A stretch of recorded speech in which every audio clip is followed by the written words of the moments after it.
Today's story is The Cope and the Anthem. This story is from class 7th and this story is written by O. Henry. Let us start the story.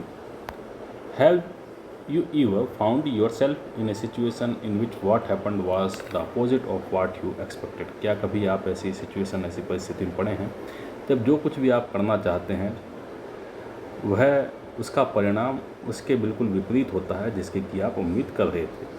If so you are familiar with the irony of the situation. अगर ऐसा हुआ है तो आप इस बात से बिल्कुल फेमिलियर होंगे कि आयरोनी ऑफ द सिचुएशन क्या कहलाती है, परिस्थिति की विडंबना क्या कहलाती है। विच इज़ ऑफन एम्ब्रेसिंग, जो कि हमेशा हमको एम्ब्रेस कर देती है, पजल कर देती है, परेशान कर देती है। The story that you are going to read as a number of such situations. जो स्टोरी आप रीड करने जा रहे हैं यानी कि the cop and the anthem, वो इसी परिस्थिति की एक कहानी है जो कि आपको इन्हीं परिस्थितियों में हुई कई सारी चीज़ों के बारे में बताएगी। The story is about a person Soapy. He is a homeless and jobless man. Winter is fast approaching and Soapy must have a place to stay. Winter is coming nearer and Soapy was searching for a place to save himself from the winter. Soapy comes to a decision at last. At last he comes to a decision, and what was the decision? We will know about it by reading this story. Soapy moved restlessly on his seat in Madison Square. सोपी जो था अपनी seat पर बड़ी बेचैनी के साथ में इधर से उधर मेडिसन स्क्वायर में घूम रहा था. There are certain signs of show that winter is coming. यहाँ कई सारी ऐसे चिन्ह थे जो कि ये बता रहे थे कि जो सर्दियाँ हैं बिल्कुल पास आने वाली हैं. Birds began to fly south. जो पक्षी थे उन्होंने साउथ की तरफ उड़ना शुरू कर दिया है. People want new warm quotes.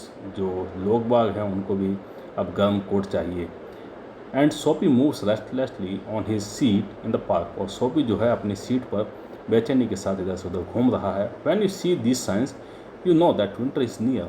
जब आप इन चिन्हों को देखते हैं, जब आप इन साइंस को देखते हैं तो आप आसानी से जान जाते हैं कि जो सर्दियां हैं वो बिल्कुल नज़दीक हैं. A dead leaf fell at Soapy's feet. और उसी समय एक मुरझाई हुई पत्ती सोपी के पैरों के पास गिरती है. That was a special sign for him that winter was coming. और यह एक स्पेशल साइन था, यह एक विशेष चिन्ह था कि विंटर आ चुकी थी. It was time for all who lived in Madison Square to prepare. यह वो समय था जबकि मेडिसन स्क्वायर में रहने वाले प्रत्येक व्यक्ति को अपनी तैयारी करनी होती थी. Soapy's mind now realize that fact. Soapy का मस्तिष्क भी उस फैक्ट को, उस बात को महसूस कर रहा था. The time had come. समय आ चुका था. He had to find some way to take care of himself during the cold weather. उसे भी अपने देखभाल करने के लिए, इस ठंडे मौसम से बचाने के लिए कोई ना कोई रास्ता ढूंढना था. एंड देयरफॉर, और इसलिए he moved restlessly on his seat. इसलिए वह बेचैनी के साथ में अपनी सीट पर इधर से उधर घूम रहा था. Soapy's hopes for the winter were not very high. Soapy की जो उम्मीदें थी सर्दियों के मौसम में बहुत ऊंची नहीं थी. ही was not thinking of selling away on A ship. न तो वह यह सोच रहा था कि वह किसी समुद्री यात्रा पर जाएगा. He was not thinking of southern skies. न ही वो दक्षिण की ओर जाने के बारे में सोच रहा था. और द बे ऑफ नेपाल. न ही वह नेपाल की खाड़ी में जाने के बारे में कोई इरादा रखता था. 3 months in the prison on Blackwell's Island was what he wanted. जो कुछ भी वह चाहता था वह था 3 महीने ब्लैकवेल्स आइलैंड के अंदर. 3 months of food every day and bed every night. 3 months safe from the cold north wind and safe from cops. 3 महीने अच्छा भोजन मिले, रोज़ाना उसके लिए रात में बिस्तर मिल जाएं. 3 months safe from the cold north wind. 3 महीने तक उसका जो उत्तरी ठंडी हवाएं होती हैं उनसे बचाव हो जाए. एंड सेफ फ्रॉम कोप्स, और वह जो पुलिस वाले हैं उनसे वह बचा रहे. दिस इज़ वाट सोपी wanted most in the world.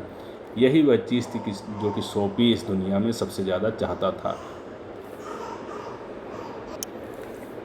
For years Blackwell's Island had been his winter home. कई सालों से ब्लैकवेल्स आइलैंड उसका सर्दियों का आश्रय स्थल बना हुआ था. Richards New Yorks made their plans to go to Florida और to the shore of the Mediterranean sea each winter. जो धनवान लोग थे न्यूयॉर्क के, वो प्लान बनाया करते थे फ्लोरिडा जाने का और किसी मेडिटेरियन सी के बीच पर जाने का हर सर्दियों में। लेकिन सोपी क्या प्लान बनाता था? Soapy made his small plans to going to the island. Soapy अपनी छोटी छोटी योजनाएं बनाता था कि किस तरीके से उस आइलैंड पर तक पहुंचा जा सके। And now the time had come, और अब समय आ चुका था। 3 big newspapers, some under his coat and some over his legs, had not kept him warm during the night in the park. 3 newspaper जो कुछ उसके कोट के अंदर थे और कुछ उसने अपने पैरों पर लपेट रखे थे, वह इस सर्दी के मौसम में पूरी रात भर इस पार्क में उसे गर्म नहीं रख सकते थे। सो सोपी was thinking of the island, इसलिए सोपी उस आइलैंड के बारे में सोच रहा था। There were places in the city where he could go. इस शहर में कई सारी ऐसी जगह थी जहाँ वह जा सकता था। एंड आस्क फॉर फूड, और भोजन के लिए भोजन मांग सकता था। एंड बेड, और बेड भी उसे मिल जाता, सोने के लिए जगह भी मिल जाती। These would be given to him, ये सब चीज़ें उसे मिल जाती। He could move from one building to another, वह आसानी से एक बिल्डिंग से दूसरी बिल्डिंग में जा सकता था, यानी आसानी से अपने आश्रय स्थल को बदल सकता था। And he would be taken care of for the winter, और उसकी अच्छी देखभाल की जाती पूरे सर्दियों पर। But he like Blackwell's Island better, लेकिन उसे ब्लैकवेल्स आइलैंड ज़्यादा अच्छा लगता था। सोपीज स्पिरिट वाज प्राउड, क्योंकि सोपी जो था उसकी जो स्पिरिट थी वह प्राउडी थी, वह थोड़ा गर्व वाला व्यक्ति था, वह अपने आप को नीचा नहीं दिखाना चाहता था। If he went to any of these places, अगर इनमें से वह किसी और स्थान पर जाता, there were certain things he had to do, उसे ऐसी कई सारी चीज़ें थी जो करनी पड़ती। इन वन वे और अनदर, किसी एक तरीके से या दूसरे तरीके से उसे कुछ ना कुछ चीज़ें करनी पड़ती उसका, यानी उसे मूल्य चुकाना पड़ता। ही वुड हैव टू पे for watt they gave him, उसे उनका मूल्य चुकाना पड़ता जो कुछ भी वो सुविधाएं दे रहे थे लोग बाग उसके लिए। They would not ask him for money, वे उससे पैसा नहीं मांगते। But they would make him wash his whole body, लेकिन वो उससे कहते कि जाओ अपने पूरे शरीर को साफ करके आओ।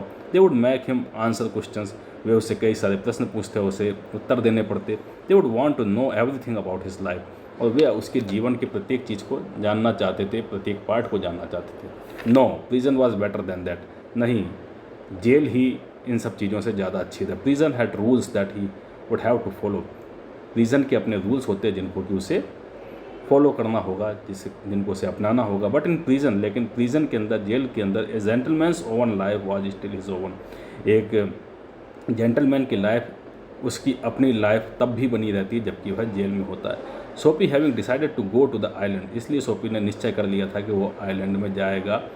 Eight once began to move towards his desire, और शीघ्र ही उसने अपनी इस डिज़ायर के लिए, अपनी इस इच्छा के लिए आगे बढ़ने का फैसला कर लिया।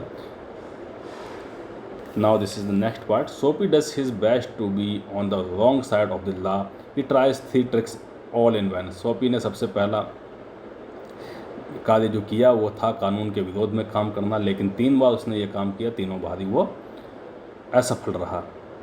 The fear that no cop will ever catch him makes his sick at heart, और यह भय कि अब कोई भी पुलिस वाला उसे पकड़ेगा नहीं, इस बात से उसका हृदय बैठा जा रहा था।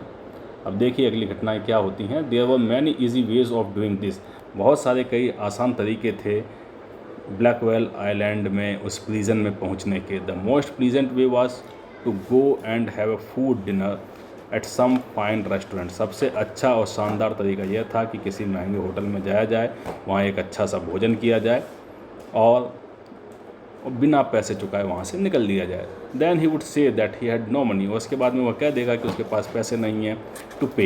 And then a cop would be called, और उस समय एक कॉप को, एक पुलिस वाले को बुलाया जाएगा। It would all be done very quietly, और ये बड़ी आसानी से और बड़े सामान्य रूप से हो जाएगा। The cop would arrest him, और जो कॉप होगा वह उसे अरेस्ट कर लेगा। He would be taken to a जज, वह उसे जज के सामने पेश करेगा। द जज वुड डू द रेस्ट, और बाकी का काम, बचा हुआ काम जज कर देगा, यानी उसे ब्लैकवेल आइलैंड की जेल में भेज देगा। Soapy left his seat and walked slowly out of Madison Square to the place where the great street called Broadway and 5th avenue meet. Soapy जो था उसने अपनी सीट को छोड़ा और वह मेडिसन स्क्वायर की ओर चल दिया। टू द प्लेस, उस स्थान पर, where the great street and called Broadway and 5th avenue meet, वह जगह जहाँ की ग्रेट स्ट्रीट, जिसको कि ब्रॉडवे कहते थे, और 5th एवेन्यू दोनों आकर के मिलते थे, उस चौराहे की ओर वह बढ़ दिया। He went across this wide space and started north on Broadway, वह उस वाइड स्पेस के पूरे आर पार चला गया और फिर बाद में उसने नॉर्थ साइड में बढ़ना स्टार्ट किया। He stopped at a large and brightly lighted restaurant. वह एक बहुत शानदार और चमकदार रेस्टोरेंट के बाहर आकर के रुका। This was where the best food and the best people in the best clothes appeared every evening. यह वह जगह थी जहाँ बहुत अच्छा खाना मिलता था। इस शहर के जो बेस्ट पीपल थे वो यहाँ आते थे और बहुत अच्छे कपड़े पहन करके यहाँ प्रत्येक शाम को भोजन करने के लिए आया करते थे। Sophie believed that above his legs hit looked all right. Sophie का यह विश्वास था कि टांगों से ऊपर का जो उसका पोर्शन है उससे में वह बिल्कुल सही अप्रोप्रिएट दिखाई दे रहा है। इस फेस वॉश क्लीन, उसका चेहरा साफ था। His coat was good enough, उसका कोट भी अच्छी कंडीशन में था। If he could get to a table, अगर उसे एक टेबल मिल जाए, he believed that success would be his. उसका विश्वास था कि सफलता उसी की होगी, वह आसानी से अपने कार्य में सफल हो जाएगा। The part of him that would be seen about the table would look all right. जो हिस्सा उसका टेबल से ऊपर दिखाई देगा वो उसका बिल्कुल ठीक ठाक होना चाहिए, ऐसा उसका विश्वास था। और उसका कोट वगैरह ठीक ठाक कंडीशन में था, यह सोच करके वह आगे बढ़ गया। The waiter would bring him what he asked for. और जो वेटर होगा वो उसके ऊपर वाले पोर्शन को देख करके जो कुछ भी वो उससे मंगाएगा वह उसके लिए ले आएगा। He began thinking of what he would like to eat. वह सोचने लगा कि वह खाने में क्या पसंद करेगा। In his mind he could see the whole dinner. अपने दिमाग में उसको पूरा का पूरा डिनर दिखाई, वह पूरे डिनर को देख सकता था। The cost would not be too high. और पैसा बहुत ज़्यादा, जिसकी कीमत बहुत ज़्यादा नहीं होगी। He did not want the restaurant people to feel any real anger. वह नहीं चाहता था कि जो रेस्टोरेंट के लोग बाग हैं, रेस्टोरेंट पीपल हैं, उनको वास्तविक गुस्सा उसके ऊपर निकालें, वे गुस्से में आए। But the dinner would leave him filled and happy for the journey to his winter home. लेकिन जो डिनर होगा वो उसको छोड़ देगा उसकी जर्नी के लिए जो कि वो करना चाहता था, यानी अपने विंटर होम में जहाँ कि वो जाना चाहता था। उसके लिए एक यह रास्ता है, यह डिनर ही एक तरीका है जिससे कि वह अपने ब्लैकवेल आइलैंड जो कि उसका विंटर होम था वहाँ वह पहुँच सकता था, उस जेल में जा सकता था जहाँ की अपनी सर्दियाँ वह बिताना चाहता था। बट एज सोपी put his foot inside the restaurant door, the head waiter सा his broken old shoes and torn clothes that covered his legs. लेकिन जैसे ही सोपी ने अपना कदम रेस्टोरेंट के डोर के अंदर डाला, जो हेड वेटर था उसकी नज़र सीधे उसके टूटे हुए जूतों पे और उसके फटे हुए कपड़ों पर चली गई जिसने कि उसकी टांगों को कवर कर रखा था। Strong and ready hands turned Soapy around and moved him quietly and quickly outside again. और तेज हाथों ने, और जो तैयार बैठे हुए थे हाथ, उन्होंने आकर के सोपी को चारों तरफ से पकड़ लिया और वापस से उसको पीछे मोड़ दिया और उसे रेस्टोरेंट से बाहर निकाल दिया गया। Soapy turned off Broadway. It seemed that this most easy way to the island was not to be his. He must think of some other way of getting there. Soapy ने रास्ता बदल लिया और वह यह सोचने लगा कि जो सबसे साधारण रास्ता आइलैंड में जाने का दिख रहा था अब वह उसका नहीं रहा। He must think of some other way of getting there. उसे कोई और दूसरा रास्ता अख्तियार करना चाहिए वहाँ पहुँचने के लिए। At a corner of 6th avenue was a shop with a wide glass window. पास के कॉर्नर पे 6th एवेन्यू पे एक बहुत बड़ी सी एक शॉप थी जिसका कि ग्लास बहुत बड़ा था, जिसकी एक विंडो ग्लास जो था वो काफ़ी चौड़ा था। ब्राइट विथ इलेक्ट्रिक लाइट्स, और उस जो कि चमचमा रहा था इलेक्ट्रिक लाइट्स से। सोपी picked up a big stone and through it through the glass. सोपी ने एक बहुत बड़ा सा पत्थर उठाया और उसे ग्लास की तरफ फेंक दिया। People came running around the कोने में जो लोग बाग खड़े हुए थे दौड़ते हुए वहाँ तक पहुँचे। A cop was the first among them.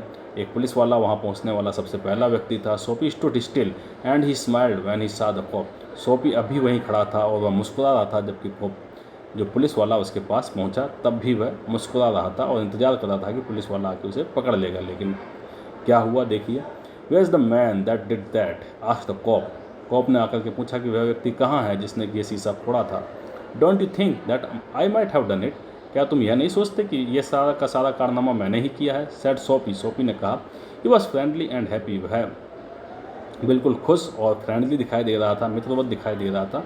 Watt he wanted was coming towards him. जो कुछ भी वह चाहता था वह उसके सामने खड़ा हुआ था, उसके और आते हुए दिखाई दे रहा था। But the cop's mind would not consider Soapy. लेकिन कॉप का जो माइंड था, कॉप का जो दिमाग था, वह इस बात को मानने के लिए तैयार नहीं था कि सोपी ही क्रिमिनल है। Man who break windows do not stop there to talk to cops. व्यक्ति जो कि खिड़कियों को तोड़ते हैं, यहाँ रुक कर के कॉप से बातचीत नहीं करेंगे, ऐसा कॉप का, ऐसा पुलिस वाले का सोचना था। They run away as fast as they can. वे उतनी ही तेज भागेंगे जितनी कि वे भाग सकते हैं। द कॉप सा a man further along the street running. Police वाले ने देखा कि गली के अंदर एक व्यक्ति है जो कि दौड़ता हुआ चला जा रहा है। ही रैन आफ्टर हिम। कॉप ने भी उसी के पीछे भागना शुरू कर दिया। And Soapy sick at heart walked slowly away. और सोपी जो कि अब बिल्कुल अपने परेशानी के मूड में था, धीरे धीरे फिर आगे की ओर बढ़ दिया। He had failed 2 times. वह 2 बार बिल्कुल असफल हो चुका था। Across the street was another restaurant. उस स्ट्रीट के दूसरी ओर एक और दूसरे छोर पर एक और रेस्टोरेंट था। It was not so fine as the one on Broadway. यह इतना अच्छा तो नहीं था जितना कि उस ब्रॉडवे पे था। The people who went there were not so rich. जो व्यक्ति वहाँ पे खाना खाने जा रहे थे वे भी बहुत ज़्यादा धनवान नहीं थे। Its food was not so good. उसका खाना भी इतना अच्छा नहीं था। Into the shop he took his old shoes and his torn clothes and no one stopped him. और सोपी उस रेस्टोरेंट में अपने फटे हुए जूतों और फटे हुए कपड़ों के साथ अंदर चला गया और किसी ने उसे वहाँ रोका नहीं। He sat on down to a table and was soon eating a big dinner. वह शीघ्र ही वहाँ एक टेबल पर बैठ गया और उसने एक शानदार डिनर किया। When he had finished. और जब उसने अपना डिनर कंप्लीट कर लिया, he said that he had no money. उसने कहा उसके पास पैसे नहीं हैं। Get busy and call a cop. जाइए, बिजी हो जाइए और कॉप को बुलाइए। Said Soapy and don't keep a gentleman waiting. और इस तरीके से किसी भी जेंटलमैन को इंतज़ार करवाना आप लोगों को शोभा नहीं देता, इसलिए तुरंत जाइए, एक पुलिस वाले को बुलाइए और मुझे अरेस्ट करवा दीजिए। ऐसा सोपी ने रेस्टोरेंट के जो वेटर थे उनसे कहा। No cop for you said the waiter. लेकिन वेटर का कहना था आपके लिए कोई कॉप बुलाने की ज़रूरत नहीं है। He called another waiter. उसने अपने दूसरे साथी वेटर को बुलाया। द 2 वेटर्स थ्रू सोपी upon his left ear on the hard street outside. दोनों वेटर ने सोपी को उठा करके जो कठोर सड़क थी उसके ऊपर सोपी को उसके लेफ्ट ईयर की ओर से पटक दिया, फेंक दिया। He stood up slowly. धीरे से सोपी खड़ा हुआ। 1 part at a time and beat the dust from his clothes. पहले हिस्से से खड़ा हुआ और अपने कपड़ों को उसने एक साइड से झाड़ लिया। Prison seemed only a happy dream. जेल जाने का जो ख्वाब था वह सिर्फ एक खुशनुमा सपना बन कर के रह गया था। The island seemed very far away. और वह जो आइलैंड था वह उसे अब भी बहुत दूर दिखाई दे रहा था। A cop who was standing near laughed and walked away. एक पुलिस वाला जो कि पास ही में खड़ा हुआ था सोपी के ऊपर हंसा और वहाँ से चल दिया। सोपी स्टार्टेड मूविंग अगेन। सोपी ने फिर से चलना शुरू किया। When he stopped. जब वह रुका, he was near several theatres. तो वह सेवरल थिएटर्स के बिल्कुल पास में था। कुछ जो थिएटर्स थे जहाँ की नाटक वगैरह खेले जाते हैं, जहाँ की ड्रामा वगैरह खेले जाते हैं, उनके जो थोड़े बहुत थिएटर्स वहाँ थे, वहाँ वह पहुँच चुका था। In this part of the city streets are brighter and hearts are more joyful than in other parts. शहर के इस हिस्से के अंदर जो गलियाँ थीं वो बहुत ज़्यादा चमकदार थीं और जो हृदय थे वह यहाँ आकर के बहुत ज़्यादा आनंदित हुआ करते थे। Women and man in rich warm quotes moved happily in the winter air. व्यक्ति और औरतें अपने शानदार कपड़ों के साथ में, अपने महंगे कोट के साथ में यहाँ इस भरी ठंडी हवा का मज़ा ले रहे थे। अपने अच्छे अच्छे कपड़े उन्होंने पहन रखे थे और इस भरी सर्द में आराम से यहाँ घूम रहे थे। ए सडन फियर कॉट सोपी। अचानक से एक भय ने कॉपी को पकड़ लिया। No cop was going to arrest him. कोई भी कॉप अभी तक उसे अरेस्ट नहीं कर पाया था। Then he came to another cop standing in front of a big theatre. तब वह एक दूसरे कॉप के पास में आया, पुलिस वाले के पास में आया, जो कि एक बड़े से थिएटर के पास में खड़ा हुआ था। He thought of something else to try. Soapy ने सोचा कि कुछ और कोशिश करनी चाहिए, कुछ अलग कोशिश करनी चाहिए। He began to shout as if he had too much to drink. वह इस तरीके से चिल्लाने लगा जैसे कि उसने बहुत ज़्यादा शराब पी ली हो। His voice was as loud as he could make it. उसकी आवाज़ जितनी ऊंची वह कर सकता था उतनी ऊंची उसने अपनी आवाज़ में चिल्लाना शुरू किया। He danced, he cried out.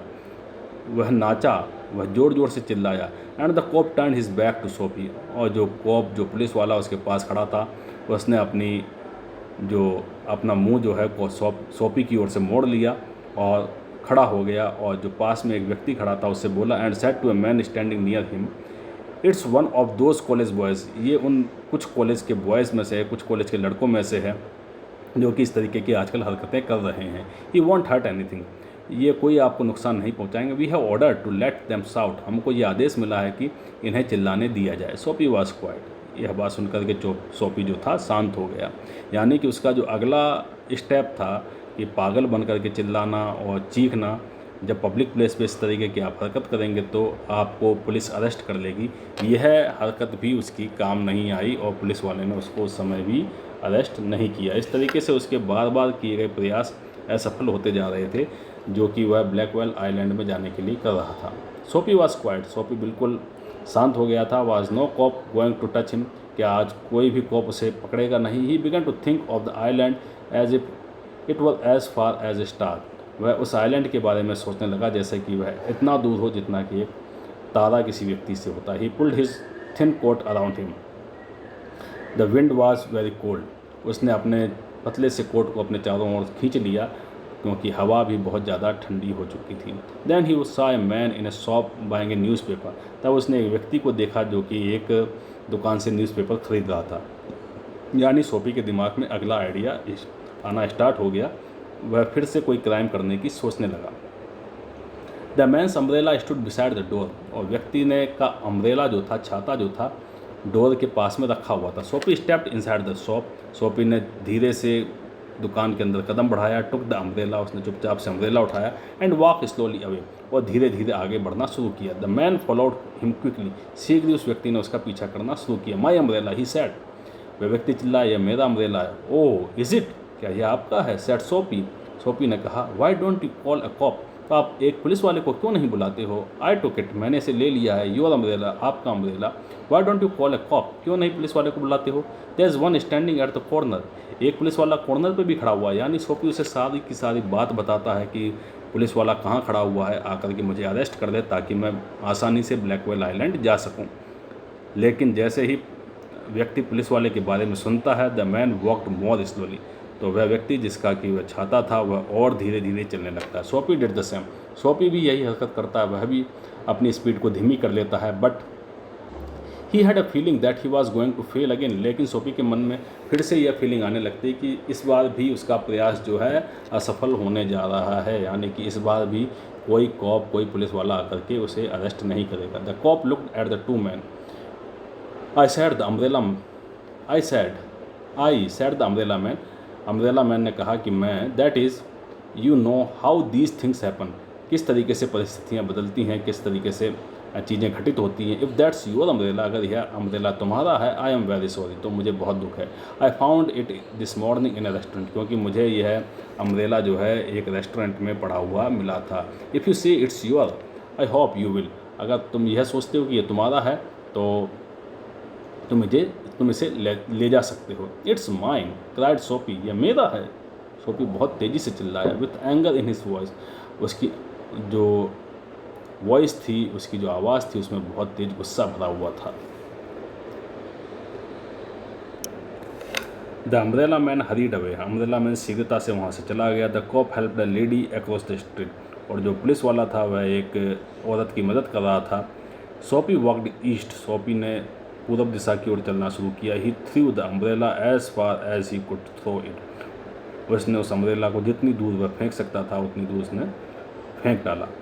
He talk to himself about cops and what he thought of them, उसने अपने आप से कॉप्स के बारे में बातचीत करनी शुरू कर दी जैसा कि वो उनके बारे में सोचता था। Because he wish to be arrested, क्योंकि वह सोच रहा था, उसकी इच्छा थी कि उसे गिरफ्तार कर लिया जाए। They seem to believe he was like a king who could do no wrong, और वे ये समझ रहे थे कि वह उस राजा की तरह है जो कि कोई गलत कार्य कर ही नहीं सकता। At last Soapy came to one of the quiet street on the side of the city, और अंत में सोपी जो है उन सुनसान गलियों की ओर आ गया, उस सिटी के दूसरे छोर के ऊपर। He turned here and began to walk south towards Madison Square, वह यहाँ आकर के साउथ की ओर मुड़ा और मेडिसन स्क्वायर की ओर उसने चलना शुरू किया। ही वॉज गोइंग होम, वह अपने घर की ओर जा रहा था। ऑल दो home was only A seat in a park, यद्यपि होम से मतलब यहाँ उसका केवल एक पार्क से था जहाँ की उसकी एक सीट फिक्स थी, जहाँ वो रहा करता था, जहाँ बैठा करता था। But at a very quite corner सोपी स्टॉप्ड, लेकिन एक निश्चित कॉर्नर पे आकर के सोपी जो था रुक गया। Here was his old childhood home, यहाँ उसका यही उसका पुराना बचपन का घर था। Through one window he could see a soft light shining, एक विंडो से आती हुई जो रोशनी थी उसे वह देख सकता था। That had been living room where he had spent many happy peaceful moment, यह एक लिविंग रूम था जहाँ कि उसने अपने कई सारे शांतमय क्षणों को बिताया था। Sweet music came to Soapy's ear and seem to hold him there, एक बहुत ही खुशनुमा सा म्यूज़िक जो है सोपी के कानों में आता हुआ सुनाई दिया और उसने उसे जकड़ करके रख लिया। The moon was above peaceful and bright, ऊपर चंद्रमा बिल्कुल शांत और चमकता हुआ दिखाई दे रहा था। There were few people passing, कुछ ही लोग थे, ना के बराबर लोग थे जो कि वहाँ से गुजर रहे थे। He could hear birds high above him, वह उन पक्षियों को सुन सकता था जो कि ऊपर मंडरा रहे थे और चहचहा रहे थे। And the music that came from the room held Soapy there for he had known it well long ago, और जो म्यूज़िक जो ऊपर के कमरे से आ रहा था सोपी को वह ले आया था, क्योंकि वह म्यूज़िक उसका जाना पहचाना था जिसको कि वह कई दिन बरसों से सुनता चला आ रहा था। In those days his life content such thing as mother and flowers and high hopes and friends and clean thoughts and clean clothes. So at that time, in those days, उन दिनों में उसका जो जीवन था, content such things as mothers and flowers, कई सारी चीज़ें थी जो उसके जीवन में थी। माता थी, माएँ थीं, फ्लावर्स थे, फूल थे, हाई हॉप्स थी, ऊंची आशाएं थीं, उसके दोस्त थे और उसके शुद्ध और साफ विचार थे और साफ सुथरे कपड़े थे। यानी कि वह जगह जहाँ से वह म्यूजिक सुनाई दे रहा था, जिस खिड़की के नीचे खड़ा था, it was none other thing than a church, यह कोई और जगह नहीं थी, एक चर्च था जिसके नीचे वह खड़ा हुआ ये सारी की सारी चीज़ें सोच रहा था।